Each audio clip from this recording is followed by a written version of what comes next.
제가 인터넷을 서베이 하다가 어떤 이야기를 하나 읽었습니다. 그런데 이게 오늘 본문과 너무 이렇게 잘 맞는 것 같아서 그 이야기를 잠시 인용을 하면서 메시지를 시작하려고 합니다. 냉전 시대에 미국 정보기관에 중국인 스파이가 함께 이렇게 일을 했답니다. 그것도 뭐 며칠 한 게 아니라 여러 해 동안 그렇게 스파이가 스며들어서 그렇게 했답니다. 여러분, 뭐 우리나라 국정원도 대단하지만은 미국의 뭐 예를 들면 CIA 같은 이런 정보기관은 대단한 데 아닙니까, 그죠? 근데 그런데 이제 뭡니까? 이 중국 스파이가 거기 들어와 가지고 거기 직원처럼, 요원처럼 그렇게 활동을 했다는 것이죠. 이게 참 아무리 뭐 철통같이 방어를 한다고 해도 이게 뭐 쉽지 않다는 걸 보여주죠. 실제로 독일이 이전에 통일하고 나서 그런 이야기가 있었다고 하지 않습니까? 그런 일이 독일 딱 통일되고 나니까 뭡니까? 여러 가지 문서들이 다 이렇게 나오는데 그걸 다 뒤져보니까 서독에, 그냥 동독에 있는 스파이들이 얼마나 많이 들어와서 일을 했는지 모른다, 뭐 이런 자료가 나왔다고 그래요. 뭐 이런 것들이 뭐 다반사다 보니까 아마 여기에도 그렇게 미국의 정보기관에 중국의 스파이가 와서 이렇게 일을 했던 것 같습니다. 그런데 참 이게 아이러니한 것은 이 중국 스파이가 그냥 뭐 이렇게 동양인처럼 이런 게 아니라, 중국인처럼 이런 게 아니라 외모가 완전히 서양인 같았다고 그래요. 완전히 서양인 같고, 그 다음에 또 뭐 영어를 이렇게 구사하는 것도 뭐 자연스럽고, 그 다음에 영어를 우리가 뭐 자연스럽게 한다지만 사실은 그 나라 사람들과 좀 구분되는 건 이 제스처 같은 거 말입니다. 이게 잘 못하잖아요. 뭐 영어 잘한다고 미국 사람처럼 제스처 잘 못하잖아요. 미국 사람들이 아무리 한국말 잘한다고 해도 한국 사람처럼 제스처 못한다는 말이죠. 근데 그것도 완벽했다고 그래요. 그 모든 것들이 완벽하고, 또 국적도 뭐 당연히 뭐 정보부에 근무하는 사람이니까 미국 국적이고, 뭐 오랫동안 그 나라에 살았고, 뭐 이러다 보니까 이 사람이 무슨 중국의 스파이, 중국 간첩이라고는 생각도 안 했던 것이죠. 뭐 자연스럽게 뭐 중국 그러면 동양인일 테고 뭐 이렇게 했을 테니까 전혀 생각을 안 했을 것입니다. 근데 이 사람이 결국은 나중에 중국 스파이로다가 발견이 돼서 그렇게 처리가 되었는데, 이게 어떻게 발견했을까?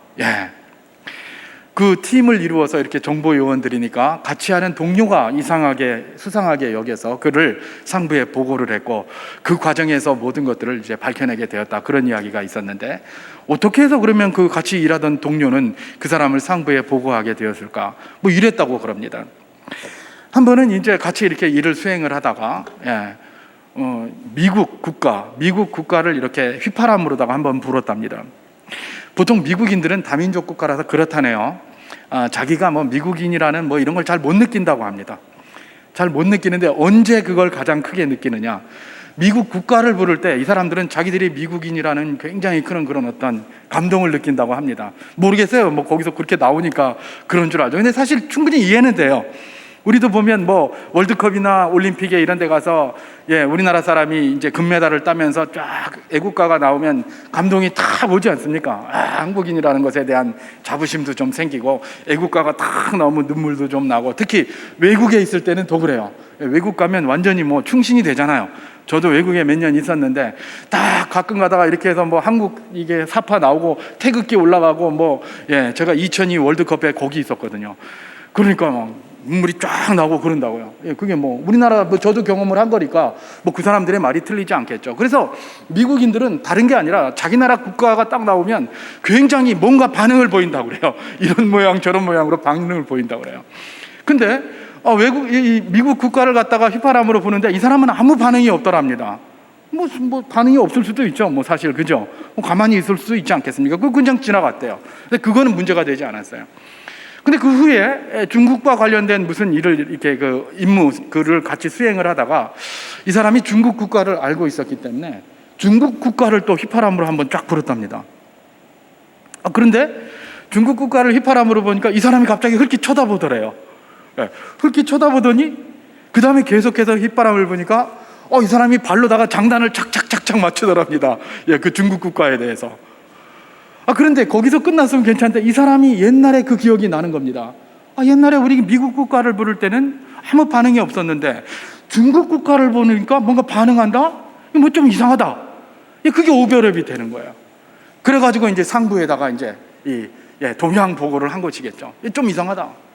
내 옛날에 미국 국가 부를 때는 아무 반응이 없더니 중국 국가 부르니까 이게 반응이 있다. 이래가지고 아마 뒷조사를 하지 않았겠습니까? 뒷조사를 해가지고 결국은 그가 중국 스파이라고 이렇게 발각이 되게 된 것이었다는 것이죠. 예, 겉으로는 완전히 미국인이라서 도무지 겉에 나온 것만 가지고는 그를 판단할 수가 없었습니다. 그래서 겉은 완벽하게 바꿨습니다. 문제는 뭡니까? 겉은 그렇게 바꿨는데 그의 속에 있는 DNA, 그가 중국인이라는 건 바꿀 수가 없었던 겁니다. 겉은 잘 치장했어요. 남을 완전히 속였어요. 근데 속까지도 바꿀 수는 없었다는 것이죠. 그러니까 중국인에 대한 그런 게 나오고 중국의 리듬이 살아있어서 중국 국가가 나오면은 갑자기 흘끗 쳐다보게 되고 발장단도 맞추게 되고 뭐 이렇게 했다는 것 아니겠습니까? 예, 겉은 바꿀 수 있지만 속을 바꿀 수 없다는 것, 그것이 바로 무엇입니까? 이런 에피소드가 이야기하는 아주 중요한 내용이라는 것을 발견할 수가 있습니다. 제가 오늘 본문이 바로 이것을 설명하는데 아주 좋은 그런 내용이다라고 했습니다. 예, 이 사실이 오늘 우리가 읽은 이 본문에서 잘 나타나고 있습니다. 그래서 본문을 이렇게 한번 우리가 살피며 은혜를 나누면서 우리는 어떤 모습인가를 한번 살펴보기를 소망하는데요. 오늘 본문에 보면 유대인이라고 자랑하는 사람들이 등장을 합니다. 여러분, 로마 교회에는 유대인 출신도 있었고 그리스도인도 있었고 그 다음에 이방인 출신 그리스도인도 있었습니다. 근데 주석가들에 의하면 대다수가 다 이방인 출신들이었을 것이다 라고 그렇게 추정을 합니다. 거기 뭐 나오는 이름들 뭐 이런 것들을 통해서 이제 대충 추론을 하는 것이겠죠. 그러나 유대인 출신들도 거기 있었을 것입니다. 몇 명 안 되지만 말입니다. 그런데 이 유대인 출신들이 어떻게 하는 겁니까? 로마 교회에서 자기들이 유대인이라는 것을 굉장히 강조를 하는 겁니다.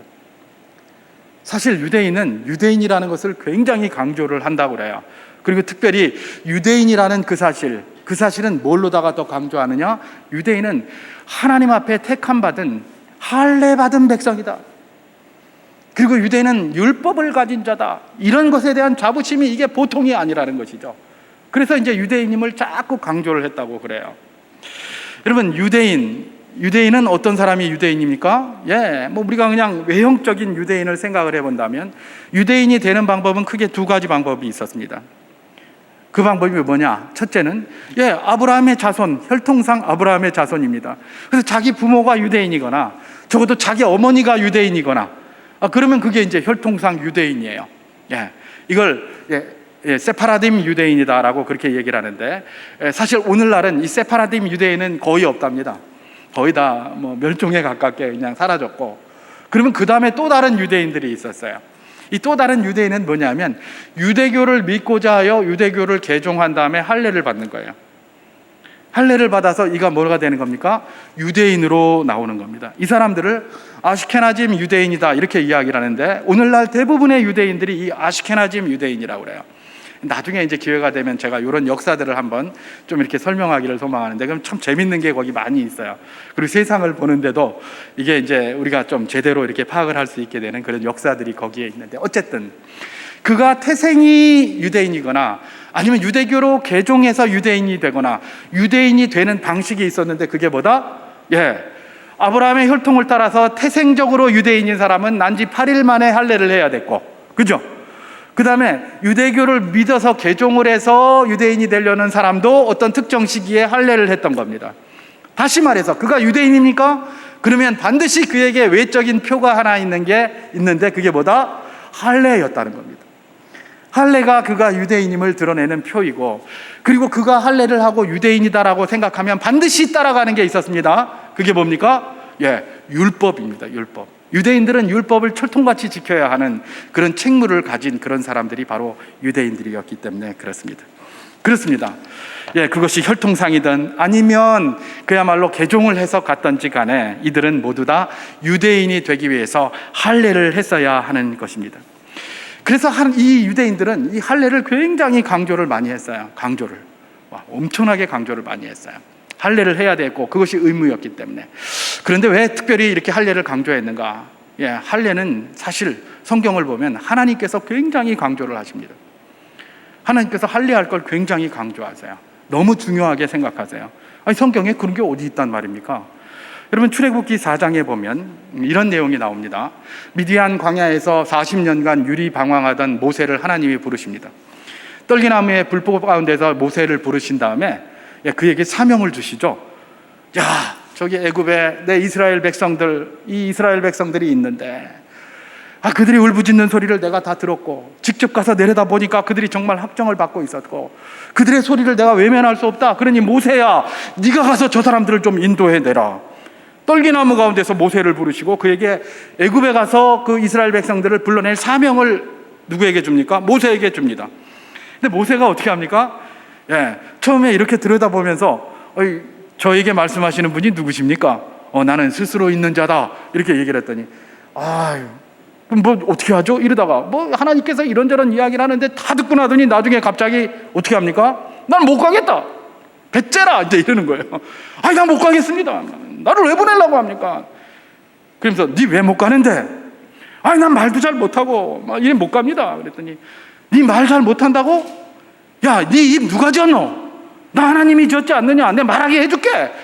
그래도 못 갑니다. 그냥 완전 배째라 이랬어요, 모세가. 그러니까 하나님께서 안 되니까 뭡니까? 야, 그럼 네 말 네가 잘못하면 오케이, 네 형 아론을 보낼게. 너한테 붙여서 같이 할게. 그럼 되잖아, 너 가라 이러는 거예요. 저는 이런 데서 굉장히 좀 이렇게 생각을 해봅니다. 아니, 아론 순종도 잘하고 아론 말도 잘하는데 차라리 그냥 모세 말고 아론 보내시면 되지. 왜 안 가겠다는 모세를 이렇게 보내려고 하시는지 그러잖아요. 안 가겠다는 모세 뭐하러 보냅니까? 대제사장까지 사용할 아론 그냥 보내면 되잖아요. 아론이 그냥 가가지고 바로 했으면 하나님이 그렇게 아쉬운 소리 안 해도 될 텐데 안 가겠다는 모세 데리고 제발 좀 네가 가서 불러내라. 아론 내가 붙여줄게까지 하면서 그렇게 보내는 거예요. 모세 하나님께서 간곡하게 부탁하시니까 마지 못해서 가겠다. 그러고 이제 출발을 합니다. 근데 놀라운 게 있어요.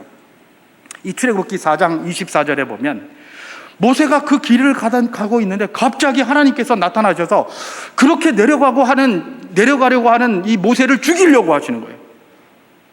안 가겠다는 모세, 겨우 가라고 온갖 거 꼬셔가지고 보내놓고 이제 가겠다고 하고 가니까 죽이려고 해요.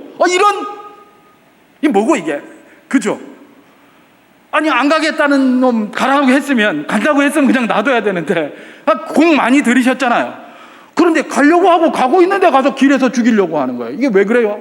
이게 뭐야 이게? 이게 말이 되나? 이런 생각이 드는 거예요. 하나님이 왜 모세를 죽이려고 하셨다고요? 이유가 있어요. 모세의 아들, 이때 이제 주석가들에 의하면 주석가들뿐만 아니라 이미 게르솜이라는 아들이 있었어요. 미디안 광야에서 유리방황할 때에 아들을 하나 낳았는데 그 이름을 게르솜이라고 지었죠. 내가 이방에서 객이 되었다, 그런 의미예요. 그러니까 미디안 광야 막 돌아다니니까 그런 아들이 있었죠. 그 아들은 아마 할례를 했던 것 같아요. 근데 바로 요 시점에 낳은 아들이 있어요.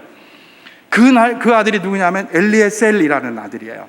엘리에셀은 나의 하나님이 나의 도움이시다, 이런 얘기죠. 하나님이 지금 도우셔서 모든 것들을 살아가고 있으니까요. 근데 아마도 주석가들에 의하면 이 엘리에셀이 거기에 대상일 것이다, 그렇게 얘기를 하는데 어쨌든 이 모세가 자기 아들에게 할례를 안 한 거예요. 할례를 안 한 거예요. 그래서 하나님께서 화가 나신 거예요. 너 왜 할례 안 했냐? 네 아들을 할례를 안 하다니 넌 죽어라. 그냥 지금까지 그렇게 오르고 달래고 해서 겨우 허락받아 놓고 겨우 설득을 하셔놓고 아들 할례 안 시켰다고 아버지를 죽이려고 하는 거예요. 이래서 그 부인인 십보라가 깜짝 놀래가지고 어떻게 합니까? 돌로 칼을 만들어가지고 그 아들의 이 포피를 베서 할례를 해가지고 그걸 모세의 발 앞에다 갖다 대면서 당신은 나의 피난편입니다, 이렇게 해가지고 겨우 모세가 살아났잖아요. 여러분, 이 하나님께서 뭐예요? 이렇게 이 할례를 중시하신다는 거예요. 할례를 이렇게 중요하게 생각해요. 여러분, 출애굽기 4장만 나옵니까? 여호수아 5장에도 나오잖아요. 그 모맥 베는 시기에 물이 콸콸 넘치는 그 요단강을 건너와서 길갈 평지 가운데 딱 섰습니다. 그리고 그 물이 닫혔어요. 그리고 앞에는 뭐가 있습니까? 여리고 성이라는 거대한 성이 있고 뒤에는 물이 콸콸 흐르고 그야말로 길갈 평지에 갇힌 자기들은 도간에 든 쥐처럼 그렇게 돼 있었어요. 그런데 여기서 하나님께서 두려워서 여기저기 방황하고 있고 여기저기 탐색하고 있는 여호수아에게 뭘 명령하십니까? 할례해라, 그러는 거예요. 할례해라. 할례 좀 나중에 하면 어때서? 그죠?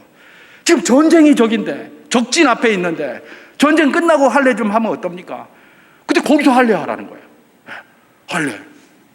할례 하면 어떻게 됩니까?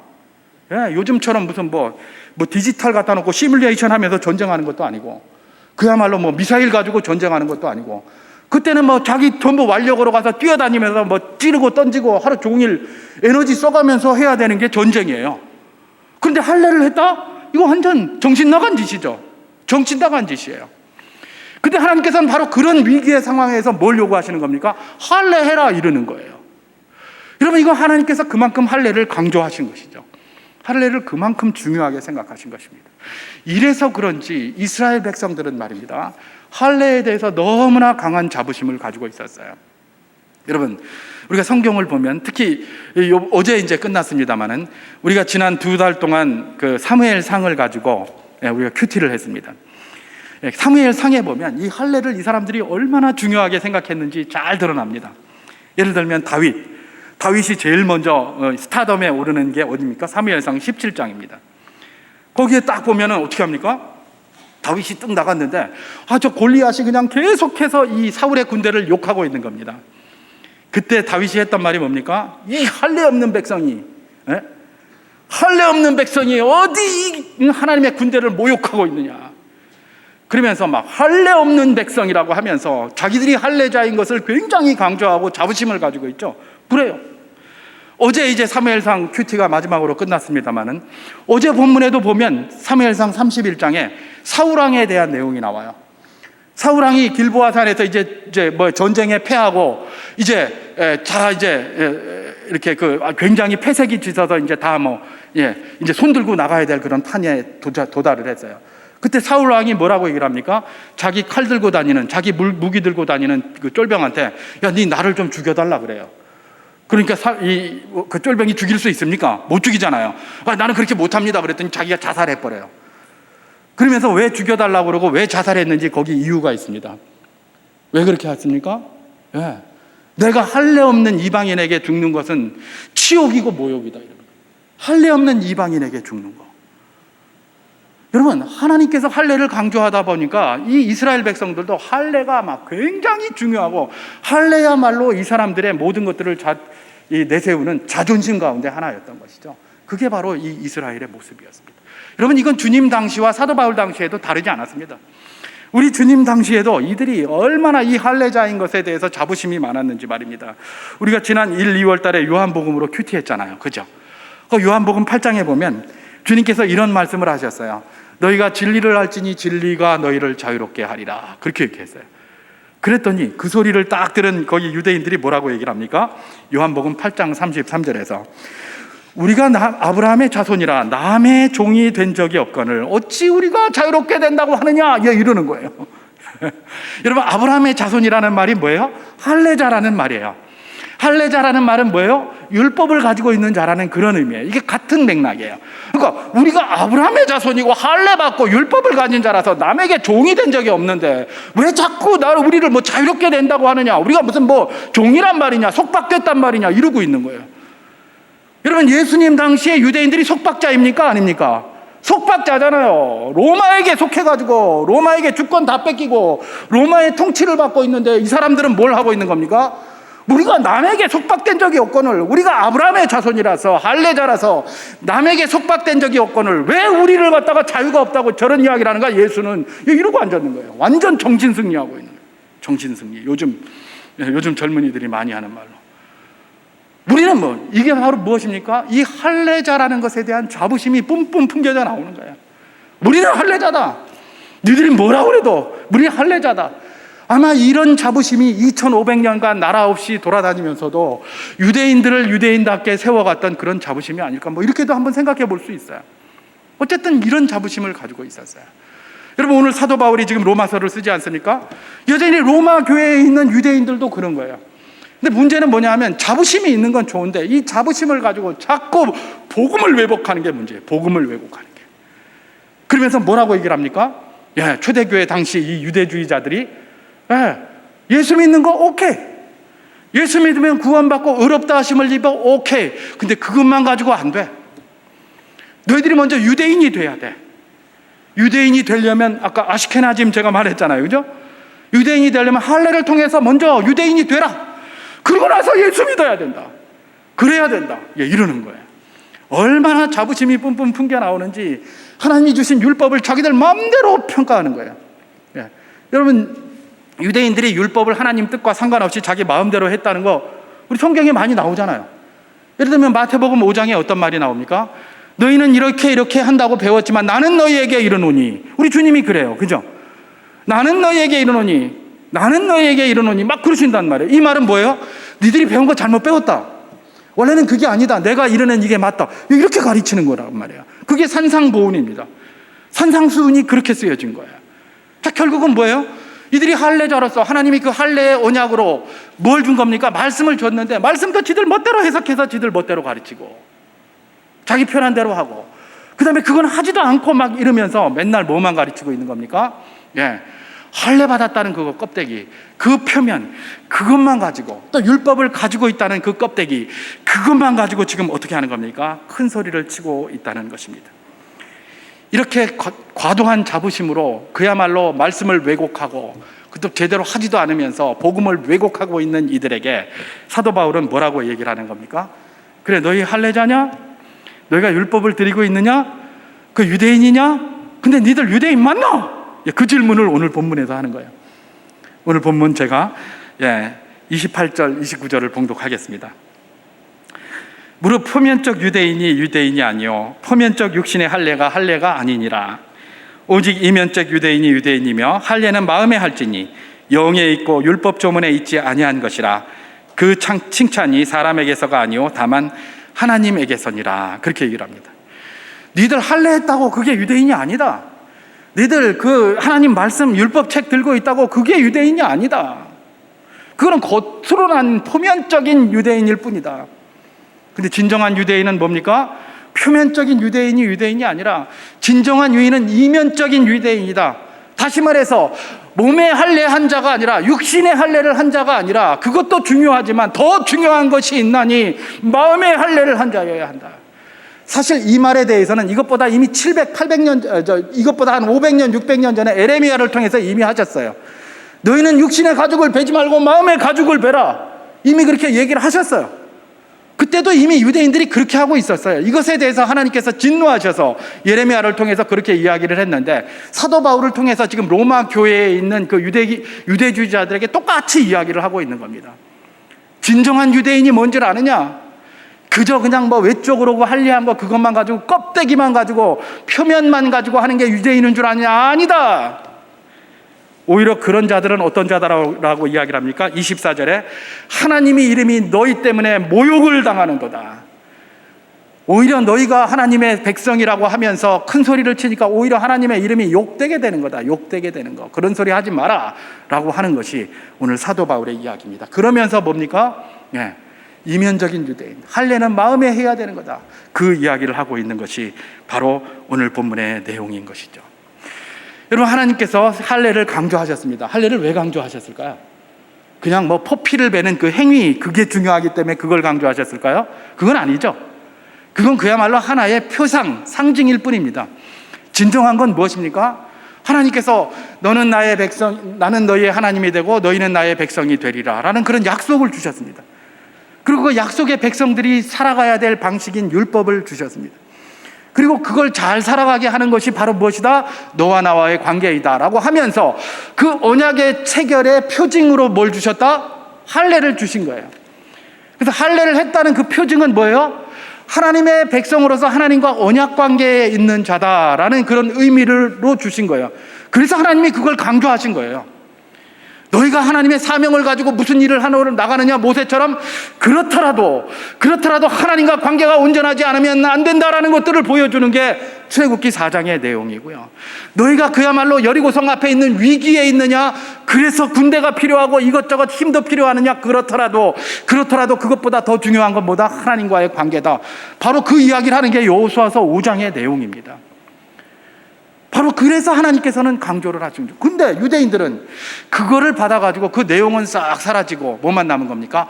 할례했다는 그 자체, 그 다음에 율법을 가지고 있다는 그 자체가 자기가 뭔가 특별해 보이는 것처럼 생각을 하는 것이죠.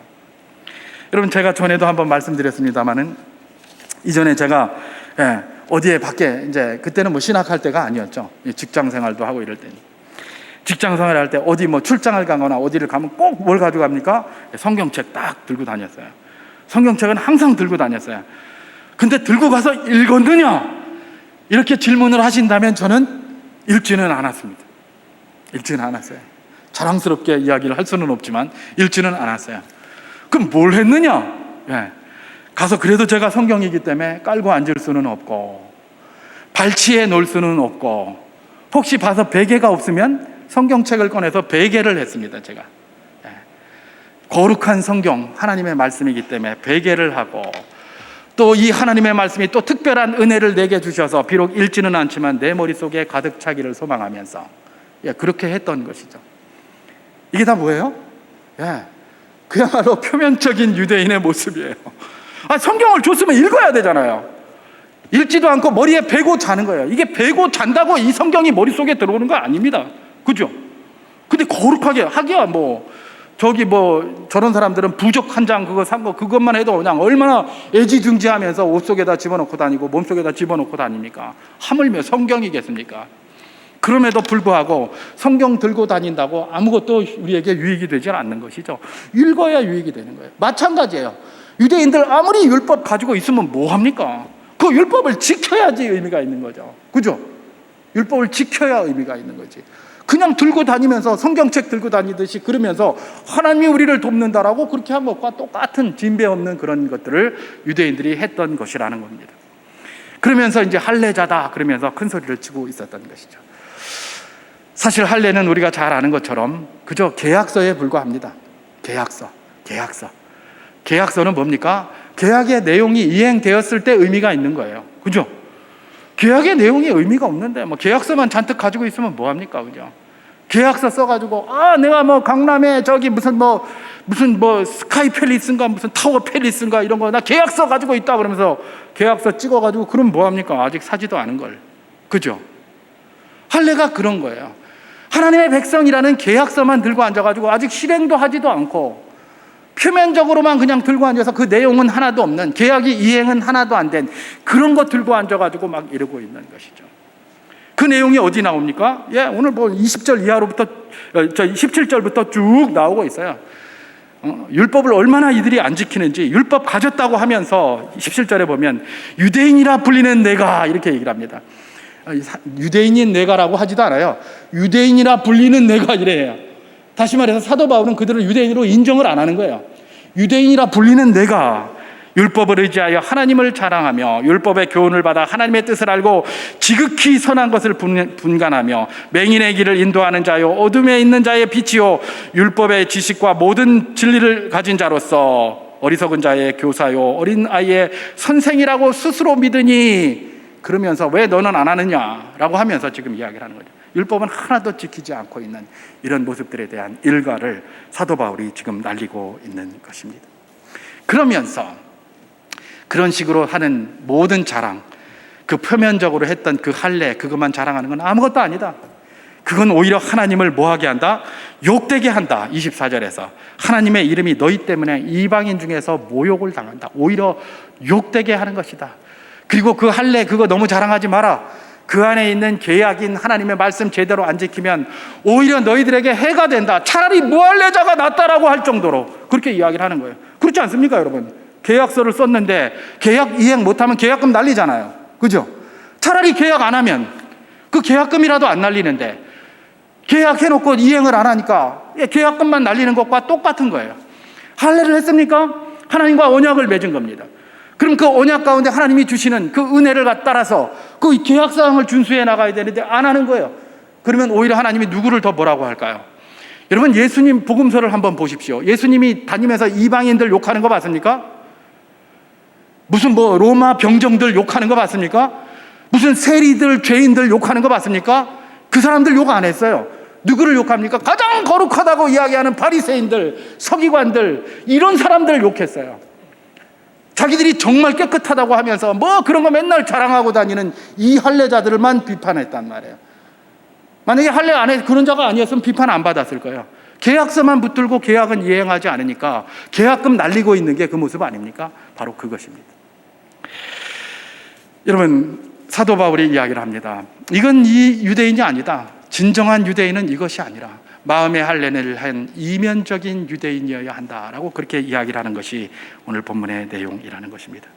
자, 이제 앞에 쭉 훑어봤으니까 이제 이 사실 하나를 가지고 한번 도전을 받으면서 메시지를 마치려고 합니다. 이런 질문을 한번 해보고 싶습니다. 왜 유대인들은 이면을 보지 못하고 표면적인 신앙만 이렇게 했을까? 그 질문입니다. 아니, 그렇게 할례를 자랑하고 그렇게 율법을 자랑하고 늘 옆에 가지고 있으면서 그걸로 큰 소리 치면서 그걸로 살아가면서 왜 이들은 그 표면적인 신앙에만 그쳤을까? 왜 하나님의 말씀을 맨날 들고 있으면서도 또 그걸 맨날 가지고 다른 사람을 가르치고 하면서도, 이건 참 목사에게도 이야기하는 소리이기도 합니다. 여전히 저도 늘 그러고 있으니까요. 그러면서도 맨날 이렇게 표면적인 신앙만 했던 이유가 무엇일까? 그거 한번 질문해보고 그것으로 우리를 도전해보고 마치려고 합니다. 왜 그랬을까, 유대인들은? 뭐 다양한 이유가 있을지 모르겠습니다. 그러나 오늘 본문에 천착해서 오늘 본문을 중심으로 한 가지만 살펴보면 그 내용이 바로 20절에 아까 나오는 것처럼 20절 말미에 그 내용이 있고 21절에도 그 내용이 있습니다. 제가 20절 말미에는 뭐라고 나와 있습니까? 선생이라고 스스로 믿으니, 다시 말해서 이 유대인들이 선생이라고 믿고 있어요. 선생은 배우는 자입니까? 가르치는 자입니까? 가르치는 자예요. 그죠? 자기는 가르치는 자라고 스스로 믿고 있어요. 그러면서 21절에 이런 말씀이 있습니다. 그러면 다른 사람을 가르치는 내가 내 자신은 가르치지 아니하느냐? 도둑질하지 말라 선포하는 내가 도둑질하느냐? 바로 이것입니다. 여러분, 유대인들이 왜 이렇게 표면적인 것에 이렇게 집착하고 표면적인 신앙인으로 남을 수밖에 없었는가? 성경을 들고 있고 하나님의 말씀을 들고 있는데도 왜 그렇게밖에 될 수 없었는지에 대한 중요한 이유가 여기 있습니다. 그게 뭐냐면, 선생질 하면서 다른 사람을 그걸로 가르치려고는 하는데 지는 그 말씀으로 안 가르치는 겁니다. 그 말씀으로 먼저 자기를 가르쳐야 되는데, 자기를 가르치고 다른 사람을 가르쳐야 되는데 자기는 안 가르치고 자꾸 다른 사람만 가르치고 선생질을 하기 때문에 그렇다는 거예요. 그렇기 때문에 자기는 변화가 없어요. 자기는 배우지도 못해요. 그러니까 표면만 자꾸 가지고 겉에 있는 권위, 겉에 있는 권력, 겉에 있는 멋진 것 가지고 내리 눌러가지고 가르치려고만 하는 모습들, 이런 모습들이 바로 무엇입니까? 유대인들이 표면적 신앙으로 계속해서 점철될 수밖에 없었던 아주 중요한 이유라는 것입니다. 나는 뭐 가르치는 사람이고 나는 스스로 이렇게 들여다보지 않기 때문에 자기 잘못한 건 보이지도 않아요. 내로는 안 보여요. 너는 배워야지. 배운 너희들이 잘못이지. 똑바로 해야지. 이러고 앉았는 거예요. 가르치는 지가 그렇게 하는 거는 아무 관심도 없어요. 내로는 안 부린 것이죠. 이게 바로 뭡니까? 이 유대인들의 문제였다는 것입니다. 이들은 율법을 먼저 자기를 비춰야 하는 거울이었다는 것들을 늘 잊고 살았던 겁니다. 그러면서 하나님의 말씀이 뭐라고 하면 나는 어떤가를 생각하지 않고 자꾸 나만 니는 어떻고 니는 어떻고 이건 네가 들어야 되고 네가 깨달아야 되고 자꾸 그랬다는 겁니다. 목사들이 그럴 함정에 빠질 가능성이 굉장히 높은 사람 중에 하나입니다만은 늘 그러고 살았던 거예요. 항상. 여러분, 우리가 하나님 말씀을 대하는 방식이 무엇입니까? 우리가 큐티라는 말을 하는데 하나님의 말씀을 가지고 그걸 쭉 큐티하면서 그 말씀으로 먼저 나에게 적용하는 거예요. 그죠? 나에게 적용하는 거예요. 나에게. 저희 교회는 이제 그 큐티 책을 가지고 새벽 기도 때 큐티를 가지고 합니다. 물론 설교의 형식을 취해서 설교자가 설교를 합니다만 적용은 큐티 방식으로 적용을 해요. 큐티 방식으로 적용한다는 건 뭡니까? 보편적인 적용이 아니라 개인 적용이에요. 개인 적용. 거기 와 있는 모든 사람들이 개개인이 자기에게 하는 소리를 이렇게 하는 걸로 들리죠. 그런데 참 새벽 기도 때 큐티 형식으로 다 이렇게 하려다 보니까 좋은 말, 기쁜 말, 복된 말 이런 거 잘 없어요. 늘 니 잘하나? 니 똑바로 하나? 이런 거예요. 늘 그런 말이에요. 소크라테스 말대로 니 자신을 알아라. 니 자신을 알아라. 자꾸 그런 질문밖에 안 돼요. 저는 목사지만 이게 하루 새벽에 첫 시간이잖아요. 하루 첫 시간. 진짜 일어나기 힘든데 그렇게 나와서 새벽기도 오시는 분들, 이분들은 신앙도 일반적인 신앙인하고 또 다르잖아요. 그죠? 적어도 새벽기도 나올 정도 되면 아주 신앙이 견고하신 분들이 분명합니다. 근데 그분들이 와가지고 이렇게 그 말씀을 듣는데 이게 맨날 니 똑바로 안 하나? 니 잘하나? 이런 걸로다가 도전이 되는 거예요. 저는 목사라도 야, 이 새벽기도 이거 오면 맨날 짐만 하루 잔뜩 지고 가가지고 이거 하루 이게 제대로 사라지겠나? 뭐 좋은 말씀 없나? 라고 고민을 많이 해요. 예. 이전에 그러잖아요. 이전에 그런 말이 있었어요. 아유, 새벽기도 가봐야 좋은 소리 하나도 안 듣고 말이야. 주일 예배는 뭐 어쩔 수 없이 가지만은 뭐 좋은 소리 하나도 못 듣는데 이거 맨날 가서 이런 소리 듣고 이건 뭐하러 새벽기도 가노? 안 간다. 이런 이야기들이 많이 있었어요. 전 충분히 이해가 돼요. 충분히 이해가 돼요. 좋은 소리를 해야 되는데 꼭두 새벽부터 가가지고 근데 첫 시간부터 그냥 마음의 부담 팍 느끼고 무거운 마음으로 이렇게 시작을 해야 되는데 이게 뭐가 좋다고 그렇게 하겠습니까? 그죠? 예. 그런데 제가 말한 이거는 세상적인 이야기예요. 그죠? 우리 그리스도인의 삶의 방식이 그거예요. 그것이 무거운 것이든 가슴을 찌르는 것이든 후벼 파는 것이든 뭐든지 말입니다. 하나님의 말씀으로 나를 먼저 후벼 파보고 시작을 하는 거예요. 그게 그리스도인의 삶의 방식이에요. 그래서 큐티하는 거예요. 주님의 말씀이 먼저 나를 공격하고 나를 치고 나를 후벼 파야 되는 거예요. 그럼 내가 중병이에요. 죄인이에요. 중병 걸린 사람이 몸 아프다고 나는 수술 안 받을래. 나는 의학 치료 안 받을래. 이러면 되겠습니까? 그럼 가만히 있으면 아무것도 안 되는 거죠. 칼로다가 메스로 후벼 파고 도려낼 것 도려내고 파낼 것 파내고 약을 먹여서 죽일 것 죽여야 그래야 건강을 회복하는 것 아니겠습니까? 그리스도인은 특별히 이 세상을 살아갈 때 많은 유혹이 있습니다. 사탄이 가만히 두지 않기 때문에 그래요. 그렇기 때문에 우리가 날마다 말씀을 가지고 나를 후벼 파야 합니다. 먼저 나에게 그것을 적용하고 나는 이것이 올바른가? 심지어 내가 비록 그것을 제대로 수행하지 못한다 할지라도 그것을 부담감을 가지고 사는 것과 이거 아무 부담 없이 그냥 막 사는 것과는 전혀 다른 이야기입니다. 왜요? 우리 하나님은 중심을 보시는 분이시기 때문에 그렇습니다. 사람은 외모를 보지만 우리 하나님은 중심을 봅니다. 그렇기 때문에 우리 중심이 하나님 앞에 아름답게 세워져야 표면적 유대인이라 소리가 아니라 진정한 유대인, 이면적 유대인이라는 칭찬 속에 우리가 살아가게 될 것입니다. 말씀을 정리합니다. 주님께서 이 말씀을 통해서 우리에게 도전을 하십니다. 너희는 그리스도인이냐라고 질문합니다. 여러분, 우리 그리스도인입니까? 네. 아멘. 우리 그리스도인입니다.